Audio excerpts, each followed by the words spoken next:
Kolmandale kohale võttis koha sisse 8 häälega Aleksei.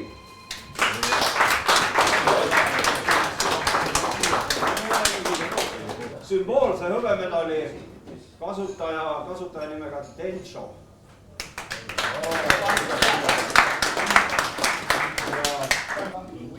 Kuldmedali võitja 37 häälega oli Iksa ehk siis aasta kalamees 2014 leiame otse loomulikult mitte Hiiu pubist laua tagant, vaid Lõuna-Eesti kalavetelt. No nii, Eero poiss, mis toimub?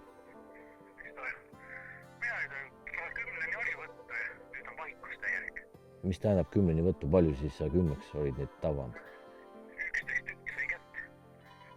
Kella 10 oli 11 tükki, millega sa püüdsid? No ikka selle punase vestiga väikse. See punane väike vestini järg, see 32 grammi. Täitsa perses vend oled. Oli mõni kobedam ka või? Jooksin üle kilo natsi olid. Alasin kõik tagasi. Tubli Eero, Eestimaa unustasin. Nii tulebki teha, ega kui näljas ei ole, siis lase tagasi, tuled homme uuesti ja püüad uuesti kinni. Kehva võtutaustal on meistril mahti meenutada lõppevat kala-aastat. Nagu siin kurjad keeled räägivad, et sai valitud mind teist aastat järjeks foorumlaste poolt nii-öelda aasta kalameheks, mille üle mul on väga, väga hea meel. Saan võimalust ja kõiki oma nii-öelda kaaselajaid ja pöidlahoidjaid ja tänada. Kummardus neile. Aga kala-aasta kohta need kirevamad hetkel, mis mul siin on olnud, kuna see veeseis oli meil nagu ta oli, talve ei olnud, suur vett ei tulnud, kevadine augipüük Võrtsjärvest nii-öelda jäi ära, võib öelda, üldse see aasta selle augiga nagu ta on, aga sellest ahven tõi mulle hästi palju üllatusi ja kingitusi, eriti siuksed 500 pool kilo ja suuremaid, mida sai siis käidud püüdmas nii Viljandi järvel suvel, sai ots lahti võetud ja siis ka septembrikuus, kui mul puhkus oli, siis sai käidud nii-öelda üle päeviti. Ja tuli ikka korralik suur kala, mida pole aastaid olnud, mis siin need kohalikud vennad rääkisid, kui vanasti käisid. Siis võib-olla mõne paatkonna peale oli 1 poole kilone ahven, nüüd oli vähemalt igas paadis oli igal mehel mõni pool kilo ja suurem ahven. Uisima kana, kus on poole kiloste päev täna. Oisa. Kukkus ära õigel ajal. Paati. Kõige suurem kala oli minu jaoks ahven, mis kaalus täpselt 1 kilo ja puhkuse viimasel päeval, viimasel käigul Peipsi järvel viimase ilusa ilmaga. Peale seda, kui mul lõppes puhkus, lõppes ka ilus ilm ja ühesõnaga saigi see ilus muusika otsa. Kurat, selle sama poolt sisse võtta. Ma ei võtaks. Sa pannud kohe minema? Ei ole. Kuule, oleme ikka aja jooksul need augesid välja võtnud. Peaasi, et ei võtnud moll ees, siis jääb kolmik kinni või mis iganes ja siis hüppab ennast lahti. Kurat, see on päris mõõdus, ma vaatan. Jäta tagasi juurde veel. Ma ei tea. Palju su kodus kala on juba? Ma arvan, kui meie ära ei võta, siis kurat need kährid ja need ikka võtavad ära.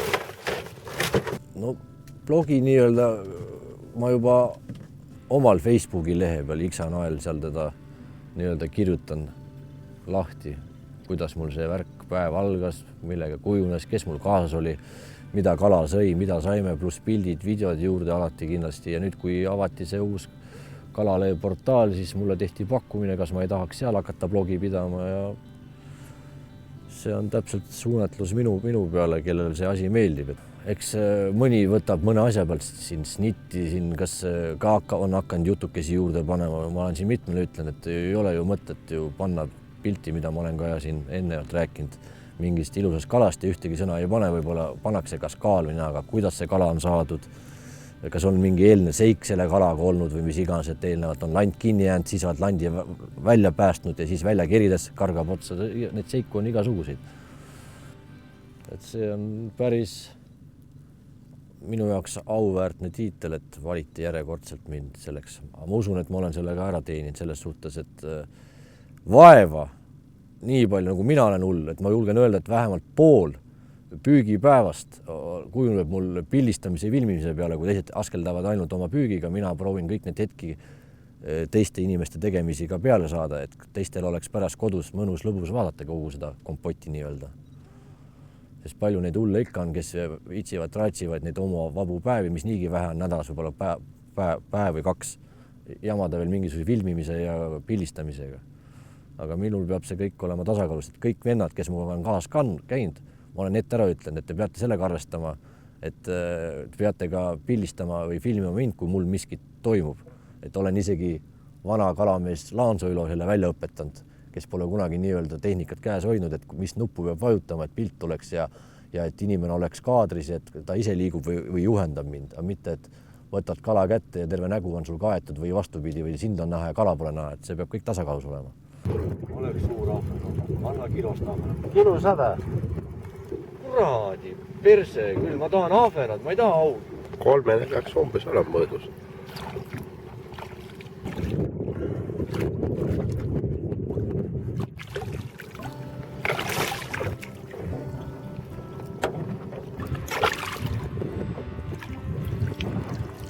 Vaat niimoodi käte sain. Täpselt 3.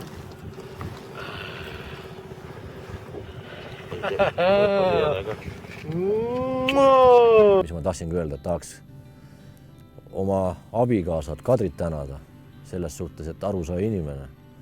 Et siin, kui need vabad päevad meil tavaliselt on pühapäevaga, siis oleks soov ju perega ka kuskile minna, kas Spaasse või Tartu või Tallinnasse mõnele ostureisile, aga alati pean ikka kuidagi välja vabandama, et mul on ka vaba päev, et tahaks ka kalale minna, aga arusaaja inimene, et ma ei tea, paljudel kalameestel on niisugused arusaajaid, mõistlikuid naisterahvaid. Et jah, aitäh, Kadri, sulle, et sa saad aru, milline hull ma sul olen. Siuke tunne, kurat, et tuleb vist selle hooaja teine ämber. Üks ämber meil oli nädal aega tagasi ja siis ei saanud mitte mõhkugi. Ja nüüd paistab, et nojah, aega oleks, aga see loodus reguleerib. Varsti on siin pime käes ja vist tuleb järjekordne ämber. Aga noh, ei ole häbi tunnistada.